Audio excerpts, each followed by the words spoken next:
तो जय हिंद and welcome to my YouTube channel. तो भाई मेरा नाम है विवेक यादव और मैं आपको इतिहास पढ़ा रहा हूं। और मेरे भाई हम इतिहास में सर मिडेवल इंडिया पढ़ रहे हैं और मिडेवल इंडिया में हम सर मोहम्मद बिन तुगलक यानी सर तुगलक वंश तक पहुंच चुके हैं। और हमने मेरे भाई कल जो लास्ट पॉइंट पढ़ा था ना, वो कुछ इस प्रकार से था कि अफ्रीका यात्री सर कहाँ का सर सर्बिया अफ्रीकी यात्री इब्न बतूता। मेरे भाई कहते हैं अफ्रीका या मोरक्को भी अफ्रीका का ही कंट्री है सर। जो अफ्रीकी की कंट्री है सर उसका नाम है मोरक्को। 1913 में भारत आया मेरे भाई। कहते 1333 में भारत आया और सुल्तान ने इसे दिल्ली का सर काजी नियुक्त कर दिया। मेरे भाई जो इब्न बतूता था वो सर भारत आया और बिल्कुल 1333 में भारत आया। और ये जब भारत आया ना, जब ये मेरे भाई मोहम्मद बिन तुगलक यानी कि मोहम्मद बिन तुगलक इस समय सर था, याद रखना। और उसने सर दिल्ली का इसे सर काजी नियुक्त कर दिया, यानी कि दिल्ली का काजी नियुक्त किया। और मेरे भाई 1342 में इसमें सुल्तान ने इसने अपनी राजदूत के रूप में मेरे भाई 1342 आया ना, जब 1342 का समय आया तो इसे मेरे भाई सुल्तान जो थे मोहम्मद बिन तुगलक ने अपने राजदूत के रूप में सर कहाँ भेजा था? चाइना भेजा। सर कहाँ भेजा? सर चाइना भेजा। याद रखना है कि राजदूत बन के मेरे भाई चले जाओ चाइना। ठीक है सर, चाइना चला जाता है। इसकी एक बुक बहुत फेमस है सर, उस बुक का नाम है रुहेला। यहाँ देखेंगे बहुत इंपॉर्टेंट लिखा हुआ है, इब्न बतूता की पुस्तक रुहेला मोहम्मद बिन तुगलक के समय की घटनाओं का वर्णन करता है। मेरे भाई क्या सर मोहम्मद बिन तुगलक के समय हुए क्या नहीं हुए? मेरे भाई जो किताबुल रुहेला एक बुक है, वो रुहेला जो बुक है वही सर बुक इसका वर्णन करती है। याद रखना है। इसने अपनी पुस्तक में विदेशी व्यापारियों के आवागमन, डाक चौकी की स्थापना यानी डाक व्यवस्था, गुप्तचर व्यवस्था के बारे में लिखा है कि मेरे भाई इसने जो बुक तैयार की किताबुल रुहेला, इसमें व्यापारियों की सर कैसे व्यापार करते थे, आवागमन क्या था, डाक चौकियाँ क्या थी यानी मेरे डाक चौकी व्यवस्था, गुप्तचर व्यवस्था कैसी थी, कि सबके बारे में सर क्या किया है, सर बताया है। ठीक है, आपको इतनी बात को ध्यान में रखना है। सर मोहम्मद बिन तुगलक की मैं बात करूँ तो भैया मृत 20 मार्च 1951 में सर सिंध जीते समय थप के निकट गोंडल में हो गया सर। गोंडाल में हो गया मेरे भाई। कहते हैं गोंडाल में इसकी मृत्यु हुई। सर कहाँ हुई? सर ये हमारा 20 मार्च 31 में सर सिंध जाते समय थक्का के निकट, मेरे भाई सिंध जा रहा था, थक्का के निकट इसकी मृत्यु हो गई। ठीक है सर, यहाँ तक की बात मोहम्मद बिन तुगलक के शासनकाल में। सर मोहम्मद बिन तुगलक के शासनकाल में दक्षिण में हरियर और बुक्का नामक दो भाइयों ने बिल्कुल 1336 में स्वतंत्र विजयनगर साम्राज्य की स्थापना की थी। मेरे भाई एनडीए नेशनल डिफेंस अकेडमी में फिर से बताता हूँ, जितने भी मेरा एनडीए की तैयारी कर रहे हैं मेरे भाई, उनके लिए क्लास इंपॉर्टेंट है। मैं पहले कह चुका हूँ, ये क्वेश्चन मेरे भाई आया था कि हरियर और बुक्का नामक भाई ने बिल्कुल किन दो भाइयों ने बिल्कुल भी हमारा 1336 में सर ये स्वतंत्र समर विजयनगर की स्थापना की थी। तो मेरे भाई विजयनगर साम्राज्य की स्थापना हरियर और बुक्का नामक दो भाई ने की थी। और किसके शासनकाल के समय की थी तो ये भी पूछ ले कभी, तो सर आपको चला जाना है कि सर ये मोहम्मद बिन तुगलक के शासनकाल के समय की थी। तो ये बिल्कुल भी आपको बात एकदम ध्यान में रखनी पड़ेगी। ठीक है सर, हरियर और बुक्का नामक भाई ने सर विजयनगर साम्राज्य की स्थापना की थी 1336 में की थी, मोहम्मद बिन तुगलक शासनकाल के समय मेरे भाई दक्षिण में की थी। याद रखना है इतनी बात। सर महाराष्ट्र में अलाउद्दीन बहमन शाह ने 1347 में भी स्वतंत्र साम्राज्य बहमनी की स्थापना की। मेरे भाई बहमन शाह जो था ना, वो महाराष्ट्र में मेरे भाई 1347 में बहमन स्वतंत्र साम्राज्य की स्थापना कर दी। ठीक है मेरे भाई। और इसके समय में क्या हुआ? मोहम्मद बिन तुगलक की मृत्यु पर बर्नी लिखता है। इसका सर बिल्कुल हमारा दरबारी इतिहासकार था जिसका नाम मेरे भाई क्या बताया जाता है? सर बर्नी बताया जाता है। ये लिखता है मेरे भाई, बर्नी लिखता है, अतत लोगों को उससे मुक्ति मिली और उससे लोगों को, यानी मेरे भाई कई कुतुब में आप किताबों में देखने को आपको मिलता है कि लिखता है मेरे भाई, राजा को लोगों से और लोगों को राजा से बिल्कुल भी क्या कहे, छुट्टी मिल गई मेरे भाई। याद रखना है। जिसे बहुत लोगों ने पागल शासक और गाली गलौज की मैसेज भी भेजते थे यहाँ के लोग इसको, लेकिन सबसे पढ़ा लिखा शासक कोई पूछे तो मेरे भाई आपको इन्हीं का नाम लेना है, मोहम्मद बिन तुगलक का ही नाम लेना है आपको। ठीक है मेरे भाई, आगे चले। चलो मैं कहता हूँ मोहम्मद बिन तुगलक ने, देखिए यहाँ पढ़ो, मोहम्मद बिन तुगलक शेख अलाउद्दीन का शिष्य था। मेरे भाई किसका शिष्य था? सर शेख अलाउद्दीन का शिष्य था। ये सल्तनत का पहला शासक था जो अजमेर शेख मुजीबुद्दीन चिश्ती की दरगाह और बहराइच में सलार मसूद गाजी के मकबरे में गया मेरे भाई। ठीक है। मोहम्मद बिन तुगलक ने बदायूं में मीरान महूल, दिल्ली में शेख नियाबुद्दीन औचलिया, मुल्तान में शेख रुकुद्दीन अनुदद के शेख मुल्तान आदि संतों का मकबरे बनवाए। ठीक है। फिरोज शाह तुगलक, अब मेरे भाई ये जब चला जाता है ना मकबरा सकबरा बनवा के जितना भी सर आ जाता है मेरे भाई, एक बंदा आता है जिसका नाम होता है सर क्या? फिरोज शाह फिरोज शाह तुगलक। मेरे भाई जो उस बंदे का नाम होता है सर क्या होता है सर? फिरोज शाह तुगलक। मैं भाई फिर से कहूँगा सर, फिरोज शाह तुगलक। देखिए मेरे भाई यही आएगा मेरे भाई, फिरोज शाह तुगलक। मेरे भाई याद रखिए, फिरोज शाह तुगलक का राज्य ठट्टा के निकट 20 मई 1991 में हुआ। पुनः फिरोज, जहां उसकी मृत्यु हुई थी ना मेरे भाई, वहीं से उसका क्या हुआ मेरे भाई, फिरोज शाह का राज्याभिषेक हुआ। का राज्याभिषेक दिल्ली में पुनः अगस्त 1991 में हुआ। खलीफा द्वारा इसे कासिम अमीर उल मोमनीम की उपाधि दी गई। मेरे भाई खलीफा ने इसे उपाधि दी। ठीक है मेरे भाई, कभी भी क्वेश्चन आए तो इसको क्वेश्चन को आपको ध्यान में रखना है। ठीक है। राजस्व व्यवस्था के अंतर्गत फिरोज ने अपनी शासनकाल में 24 कष्टदायक करों को समाप्त कर 4 कर यानी कि बिल्कुल खराज, लगान, खुम्मा, युद्ध में लूटा गया माल और जजिया या जकात के वसूल करने का आदेश दिया। कि इसने खुराज, लगान जिसे कहते हैं, खुम्मा, युद्ध के लूटा माल और जजिया एवं जकात को वसूल करने का आदेश दिया। किसने? फिरोज शाह तुगलक ने। फिरोज शाह तुगलक ने ब्राह्मणों पर जजिया लागू करने वाला पहला मुसलमान शासक था। अभी तक जजिया किस पे लगता था? अभी तक जजिया सिर्फ नॉन मुस्लिम लोगों पे लगता था, और ब्राह्मणों और मुस्लिम को छोड़ के सर जजिया कर सबको देना पड़ता था सर, ब्राह्मण को छोड़ के, मुस्लिम को छोड़ के और बुजुर्ग को छोड़ के। लेकिन जो फिरोज शाह तुगलक जब आया तो इसने जजिया में मुसलमानों को छोड़ के ब्राह्मणों को सर यह शामिल करना स्टार्ट किया कि सर ब्राह्मण जजिया, ब्राह्मण को भी जजिया देना पड़ेगा। ठीक है। फिरोज शाह तुगलक ने एक नया सिंचाई कर भी लगाया। फिरोज शाह तुगलक ने एक नया सिंचाई कर लगाया जो उपज का 1/10 था। जितना भी उपज होगा उसका 1/10 आपको देना होगा। ये सर क्या था? ये सिंचाई कर था। ठीक है। फिरोज शाह तुगलक ने 5 बड़ी नहरों का निर्माण करवाया। फिरोज शाह तुगलक ने 5 बड़ी नहरों का निर्माण करवाया। 5 बड़ी नहरों का निर्माण किसने करवाया? फिरोज शाह तुगलक ने करवाया। फिरोज शाह तुगलक ने 300 नए नगरों की स्थापना की, जिसमें हिसार, फिरोजाबाद, दिल्ली, फतेहाबाद, जौनपुर, फिरोजपुर प्रमुख हैं। ये सब क्या है? प्रमुख नगर हैं, जिसने सर 300 नए नगर बसाए थे। उसमें हिसार हरियाणा का आ जाएगा, फिरोजाबाद दिल्ली का आ जाएगा, फतेहाबाद आ जाएगा, जौनपुर आ जाएगा, फिरोजपुर आ जाएगा। ये क्या है? प्रमुख जो इसने सर क्या किए सर, बनाए नए नए नगर। इसके शासनकाल में खिजराबाद, टोपरा गांव जो मेरठ में अशोक के 2 स्तंभों को लाकर दिल्ली में स्थापित किया गया। कभी पूछे कि भैया कि मेरठ से अशोक के 2 स्तंभों को लाकर दिल्ली में किस शासक ने स्थापित करवाया? तो आपको फिरोज शाह तुगलक को बताना है। अगला क्वेश्चन देखिए। फिरोज शाह तुगलक ने अनाथ मुस्लिम महिलाओं, विधवाओं और लड़की की सहायता के लिए नए विभाग दीवान खैरात की क्या की मेरे भाई, इंट्रोड्यूस किया, यानी बनाया। कि मेरे भाई जितने अनाथ महिलाएं, विधवा लड़कियां हैं उनके लिए एक नया विभाग हम बनाते हैं सर, दीवान खैरात। खैरात में हम कुछ देंगे, खैरात में जितनी भी चीज़ें हैं मिलेंगी, वो मुस्लिम लड़की और अनाथ जो भी थी और भी महिला जो भी विधवा थी मुस्लिम में, उनको दिया जाता था। सल्तनत कालीन सुल्तानों के, यानी कि ये जो सल्तनत कालीन सुल्तानों के शासनकाल में सबसे अधिक दासों की संख्या इसी के समय थी। 1,80,000 फिरोज शाह तुगलक के समय दासों की संख्या थी। याद रखना है, सबसे अधिक दासों की संख्या पूछे तो फिरोज शाह तुगलक के समय थी। दासों की देखभाल के लिए, देखिए दासों की देखभाल के लिए फिरोज शाह तुगलक ने एक नया विभाग बनाया, दीवाने बंदगान। यानी कि जो दास थे ना, 1,80,000 जो दास थे, सबसे ज्यादा दास इसी के समय थे। तो उनके लिए क्या किया? एक मेरे भाई विभाग बनाया, जिसे उस विभाग को बोला दीवान ए बंदनगान उस विभाग को बोला। ठीक है भैया, चलिए आगे। इसने सैन्य पदों को वंशानुगत बना दिया, यानी जो सैन्य पद है ना वो सर किससे मिलेंगे सर? वंश से मिलेंगे। अगर किसी का फादर या मदर या कोई भी कुछ भी अगर है तो जैसे कि आप उनका पोस्ट उनको मिलेगा, उनका पोस्ट उनको मिलेगा, इस प्रकार से बनाया। ठीक है, आगे चलेंगे थोड़ा। इसने अपनी आत्मकथा, इसकी एक आत्मकथा आती है।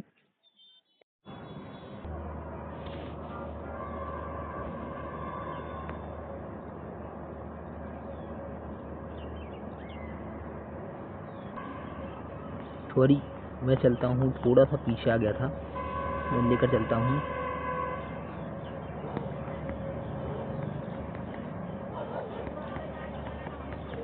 हम लोग कहाँ पर थे, वहीं पर हम ले चलते हैं आपको। हम लोग अलाउद्दीन खिलजी पढ़ चुके थे, हमने रेहला पढ़ा, हाँ हमने यही फिरोज शाह तुगलक पे थे ना। फिरोज शाह तुगलक, इन्हें सर ये वंशानुगत पद बनाया था। मैंने यहीं तक पढ़ा था कि मेरे भाई इसने दीवान बंदरगाह विभाग बनाया था। ठीक है सर, दासों के लिए इसने सैन्य वंशानुगत किया पदों को।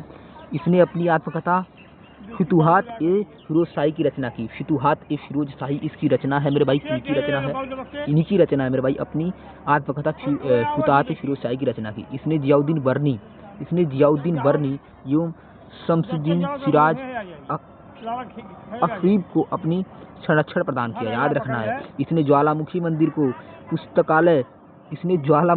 के पुस्तकालय से लूटे गए 1300 ग्रंथों से कुछ फारसी में विद्वान उपाधि द्वारा दलाए फिरोज शाही नामक अनुवाद करवाया मेरे भाई। इसने चांदी तांबे का मिश्रण से निर्मित सिक्का बनवाया। इसने चांदी तांबे से मिश्रित निर्मित सिक्के भारी संख्या में जारी करवाया, जिसे अद्रा और बिस कहते थे। जिस सिक्कों को कहते सर आधा और बिस कहते थे, जो सिक्का बनवाया। फिरोज शाह तुगलक की मृत्यु बिल्कुल 1388 में हो गई, सर याद रखना है। फिरोज शाह तुगलक के निर्माणकार खान ए जहां तेलंगानी के मकबरे की तुलना जेरूसलम निर्माण के उमर मस्जिद से की जाती है, याद रखना है। उसके बाद हम फिरोज शाह तुगलक के बारे में थोड़ा और पढ़ेंगे कि फिरोज शाह तुगलक ने दिल्ली में कोटला फिरोज शाह दुर्ग का निर्माण करवाया। इसने दिल्ली में क्या किया? कोटला फिरोज शाह दुर्ग का निर्माण करवाया, याद रखना है। तुगलक वंश का अंतिम शासक नसरुद्दीन महमूद था। जिसका शासनकाल दिल्ली में पालम तक ही रह गया। कहाँ तक? पालम तक ही रह गया, याद रखना है। तैमूर लंग ने दिल्ली सल्तनत नसरुद्दीन महमूद के समय 1398 दिल्ली पर आक्रमण किया। किसने? तैमूर लंग ने नसरुद्दीन महमूद के समय दिल्ली सल्तनत पर आक्रमण किया और नसरुद्दीन के समय मलिक उपाधि को धारण कर हिजड़ा मलिक सावर ने जौनपुर में एक स्वतंत्र साम्राज्य की स्थापना कर दी। ठीक है भाई। अब हम पढ़ेंगे सैयद वंश पढ़ेंगे। जो सैयद वंश है वो 1414 से लेकर 1451 तक हमारा जो वंश पड़ता है, उस वंश का नाम है सैयद वंश। सैयद वंश का संस्थापक पूछे तो आपको लगाना है सर खिज्र खां।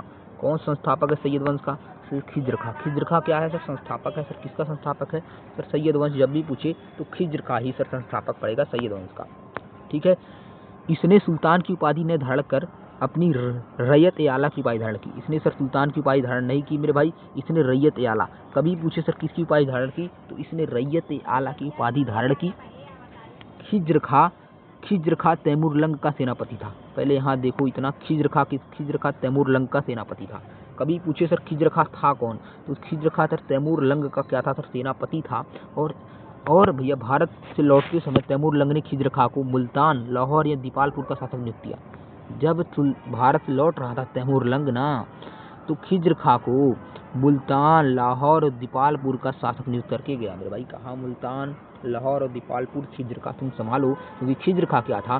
तैमूर लंग का सेनापति था। खिज्र खां नियमित रूप से तैमूर के पुत्र शाहरुख खान को भेजा करता था, याद रखना, पुत्र शाहरुख खान को भेजा करता था। खिज्र खां की मृत्यु 13 मई 1421 में हो गई। 13 मई 1421 में सर खिज्र खां चला गया, यानी याद रखिए। खिज्र खां के पुत्र मुबारक खां ने शाह की उपाधि धारण की और देखिए याहिया बिन अहमद सरहिंदी मुबारक शाह का संरक्षण प्राप्त था। इसकी पुस्तक मेरे भाई तारीख ए मुबारक शाही सैयद वंश के विषय में जानकारी देती है, याद रखना। इसकी बुक थी तारीख ए मुबारक शाही, जो सैयद वंश के बारे में जानकारी देती है। यमुना के किनारे मुरादाबाद की स्थापना। यमुना के किनारे मेरे भाई मुरादाबाद की स्थापना मुबारक शाह ने की थी। यानी बिल्कुल भी जो मुरादाबाद है, या सर बिल्कुल इसका नाम है मुबारकाबाद। इसे सर बिल्कुल भी पहले बोलते थे मुबारकाबाद, या सर भैया मुबारक शाह ने की थी मुबारकाबाद, या इसी को बाद में अब मुरादाबाद के भी नाम से जाना जाता है मेरे भाई, तो कंफ्यूज नहीं होना है। ठीक है। सैयद वंश का अंतिम सुल्तान अलाउद्दीन शाह आलम था। सैयद वंश का अंतिम सुल्तान अलाउद्दीन शाह आलम था। सैयद वंश शासनकाल 37 वर्ष का था। तो सैयद वंश का शासनकाल टोटल कितना रहा मेरे भाई? 37 साल का रहा। उसके बाद हमारे पास आता था लोधी वंश। जो सर लोधी वंश 1451 से 1526 तक हमारा लोधी पड़ेगा। सर लोदी वंश का संस्थापक कौन था? तो लोदी वंश का संस्थापक बहलोल लोदी तथा 19 अप्रैल 51 को यह बहलोल शाह गाजी की उपाधि धारण कर दिल्ली के सिंहासन पर बैठा। दिल्ली पर प्रथम अफगान राज्य की स्थापना, इसे बोलते हैं दिल्ली पर प्रथम अफगान राज्य की स्थापना श्रेय बहलोल लोदी को दिया जाता है। पूछता है दिल्ली पर प्रथम अफगान राज्य की स्थापना का श्रेय किसे दिया जाता है? तो श्रेय मेरे भाई बहलोल लोदी को दिया जाता है। ठीक है, बहलोल लोदी ने बहलोल सिक्के का प्रचलन करवाया। बहलोल लोदी ने बहलोल सिक्के का प्रचलन करवाया। किसने सर? बहलोल लोदी ने। वो अपने सरदारों को मकसद-ए-अली कहकर पुकारता था। अपने जो उसके सरदार थे दरबार में, उसे बोलता था वो मकसद-ए-अली। सर वह अपने सरदारों के खड़े रहने पर स्वयं खड़ा रहता था। जब तक उसके सरदार नहीं बैठते थे तब तक नहीं, यानी कि ये सरदार खड़े हैं तो वो भी खड़ा रहता था। ठीक है, बहलोल लोदी का पुत्र निजाम खां 17 जुलाई 1489 में सुल्तान सिकंदर शाह की उपाधि से दिल्ली सिंहासन पर बैठा और 1504 में सिकंदर लोदी ने आगरा की स्थापना की। मेरे भाई 1504 में सर सिकंदर लोदी ने आगरा की स्थापना की और भूमि के लिए बिल्कुल ये पैमाना चलाया जिसे बोला सर गज ए सिकंदरी। उस पैमाने को क्या बोला भाई? उस पैमाने को बोला गज ए सिकंदरी का प्रचलन किया सिकंदर लोदी ने। याद रखना, आगरा की स्थापना 1504 में किसने किया? सिकंदर लोदी ने। ठीक है भाई, भूमि मापन के लिए गज ए सिकंदरी चलवाया। गुरुलिखी भाषा में अपनी सारी कविताओं का लिखता था, यानी कि इसका कविताओं का शीर्षक क्या था? कभी पूछे मेरे भाई, देखिए इनकी कविताएं ये थी सर, शीर्षक क्या था? फारसी कविताएं, लिखने वाला सुल्तान सिकंदर लोदी, और इसकी सर क्या थी? शीर्षक क्या था सर? गुरुलिखी। भाषा कौन सी थी सर? फारसी, और शीर्षक किसमें था? गुरुलिखी में लिखता था। तो कभी पूछे, पढ़ो आगे। सिकंदर लोदी ने आगरा को अपनी नई राजधानी बनाया। इसके आदेश पर संस्कृत एवं आयुर्वेदिक ग्रंथ फारसी फरगे सिकंदर के नाम से अनुवाद हुआ। इसने नागरकोट के ज्वालामुखी मंदिर की मूर्ति को तोड़कर उसके टुकड़ों को कसाईयों के मांस तौलने के लिए दे दिया था। इसने मुसलमानों को ताजिया निकालने व मुसलमानों की स्त्रियों को पीरों तथा संतों के मजार पर जाने की प्रतिबंध लगवा दिया। इसने बोला तहादिया वहादिया नहीं निकलेगा और संत के मजार उजार में मत जाओ। ठीक है, सब बैन लगाया था। गले की बीमारी के कारण सिकंदर लोदी की मृत्यु 21 नवंबर 1517 में हो गई। इसी दिन इसका पुत्र इब्राहिम शाह की उपाधि आगरा के सिंहासन बैठा। याद रखना है, गले की बीमारी इसके थी, तो गले की बीमारी के कारण सिकंदर लोदी की मृत्यु 21 नवंबर 1557 में हो गई। इसी दिन उसका पुत्र इब्राहिम शाह की उपाधि के आगरा के सिंहासन बैठा। 21 अप्रैल 1526 में पानीपत के प्रथम युद्ध में इब्राहिम लोदी बाबर से हार गया। 21 अप्रैल 1526 में पानीपत के प्रथम युद्ध में इब्राहिम लोदी बाबर से हार गया और इस युद्ध में मारा गया, और मिडाइवल इंडिया में पहला ऐसा शासक था जो युद्ध भूमि में मारा गया। ठीक है, बाबर की भारत पर आक्रमण के लिए निमंत्रण पंजाब के शासन दौलत खां लोदी ने दिया था। मेरे भाई किसने दिया था? दौलत खां लोदी ने दिया था। पढ़ो, दौलत खां लोदी, इब्राहिम लोदी के चाचा आलम खां लोदी, यानी दौलत खां लोदी व इब्राहिम लोदी के चाचा आलम खां लोदी ने दिया था। मोठ की मस्जिद का निर्माण सिकंदर लोदी के वजीर द्वारा करवाया गया था। वजीर जो था इसका सिकंदर लोदी का मोठ की मस्जिद का निर्माण करवाया गया था। ठीक है, पढ़िए, आगे चलेंगे थोड़ा सा। सल्तनत कालीन व्यवस्था क्या थी?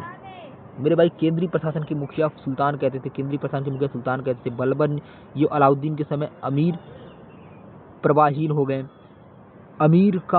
अमीरों का महत्व चरमकांक्षा पर था लोदी वंश के शासनकाल में। सल्तनत काल में मंत्रिपरिषद की मजी एक खलवत कहा गया। मजीलिस एक खास की मजी एक खलवत की बैठक होती थी। मजील खास में मजील खलवत की बैठक होती थी। बाएं एक खास, इसमें सुल्तान सभी दरबारी खानों, अमीर मालिकों और अन्य रसोइयों को बुलाता था। बार आजम, सुल्तान राजकीय कार्यों का अधिकांश भाग पूरा करता था। यहीं पर बार आजम में मंत्रियों से संबंधित विभाग, सर ये विभाग थे। वजीर प्रधानमंत्री राजस्व विभाग का प्रमुख होता था, इसे वजीर कहते थे। मुस्फिर मलिक कहते थे। महालेखाकार को प्रांत व अन्य विभागों को प्रांत आदि व्यय का लेखा जोखा रखता था। मजमुआत जिसे कहते थे, उधार दिए गए धन का हिसाब करता था। खजीन जिसे बोलते थे, कोषाध्यक्ष जो होता था। आरिज ए ममलिक जिसे बोलते दीवान ए अर्ज अथवा सैन्य विभाग का प्रमुख अधिकारी होता था।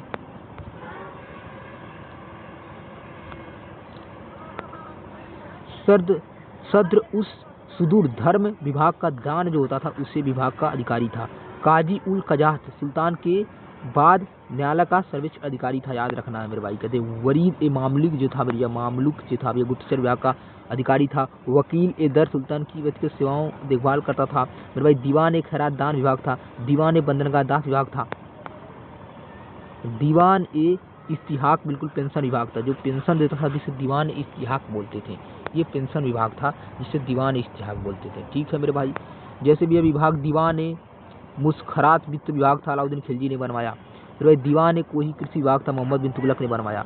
दीवान ए अर्ज बलबन ने बनवाया। दीवान ए बंदरगाह फिरोज शाह तुगलक ने बनवाया। दीवान ए खैरात फिरोज शाह तुगलक ने बनवाया। दीवान ए इस्तिहाक भी फिरोज शाह तुगलक ने बनवाया।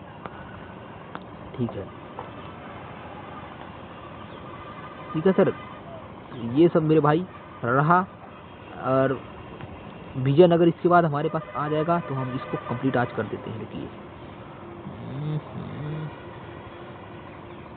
चलिए,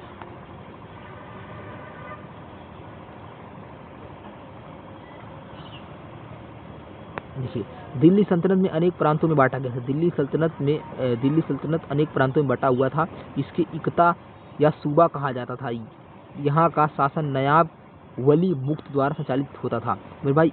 इक्ताओं को सिकों में विभाजित किया गया था, जहाँ प्रमुख अधिकारी सिकदार होता था, जो सैन्य अधिकारी था मेरे भाई। सिकों को परगना में विभाजित किया गया था, जो सिख थे ना उन्हें परगना में विभाजित किया था, तथा आमिल परगने का मुख्य अधिकारी होता था, और मुशर्रिफ लगान का निश्चित करने वाला अधिकारी होता था। मुशर्रिफ जिसे बोलते थे, मुशर्रिफ, ये लगान को निश्चित करने वाले अधिकारी को बोलते थे मुशर्रिफ। मुशर्रिफ याद रखना है। ठीक है, देखिए यहाँ पढ़ो। एक शहर या 100 गांवों के शासन की देखरेख अमीर ए सदा नामक अधिकारी करता था। एक या 100 गांव की शासन की देखरेख अमीर सदा नामक अधिकारी करता था, और प्रशासन की सबसे छोटी इकाई ग्राम होता था। यानी प्रशासन की सबसे छोटी इकाई अगर पूछे तो ग्राम होता था मेरे भाई। ठीक है, सुल्तान की अस्थाई सेना खास खेला नाम दिया गया था। जिस सुल्तान की अस्थाई सेना को खास खेल नाम दिया गया था। मंगोल सेना के वरीकरण की दशमलव प्रणाली। मंगोल सेना के वरीकरण की दशमलव प्रणाली को सल्तनत कालीन सैन्य व्यवस्था का आधार बनाया गया था। ठीक है, ये कुछ है, देख लीजिए। राजस्व कर व्यवस्था। उस्र बोलते थे मुसलमानों से लिया जाने वाला भूमि कर। खैराज बोलते थे गैर मुसलमानों से लिया जाने वाला भूमि कर। जकात बोलते थे मुसलमानों पर धार्मिक कर, संपत्ति का 40वां हिस्सा। जजिया गैर मुस्लिम पर धार्मिक कर। नोट। खम्स, यह लूटे हुए धन।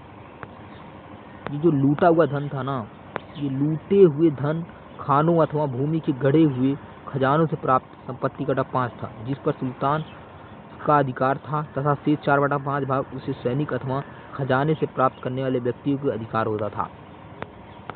परंतु फिरोज शाह तुगलक को छोड़कर अन्य सभी शासकों ने 4/5 हिस्सा अपने रखा। सुल्तान सिकंदर लोदी ने गड़े हुए खजानों से कोई भी हिस्सा नहीं लिया था। यानी कि सिकंदर लोदी जो था उस हिस्सा ही नहीं लेता था, जो गढ़े हुए खजाने हैं। खम्स। देखिए पढ़ो। सल्तनत काल में बारूद की सहायता से गोला फेंकने वाली मशीन को मंगलिक तथा अरराद कहा जाता था। अलाउद्दीन खिलजी ने इक्ता प्रथा को समाप्त किया था। याद रखना है, अलाउद्दीन खिलजी ने इक्ता को समाप्त किया था। इक्ता प्रथा की दोबारा शुरुआत फिरोज शाह तुगलक ने की थी। इक्ता प्रथा दोबारा शुरू किसने किया था? फिरोज शाह तुगलक ने की थी।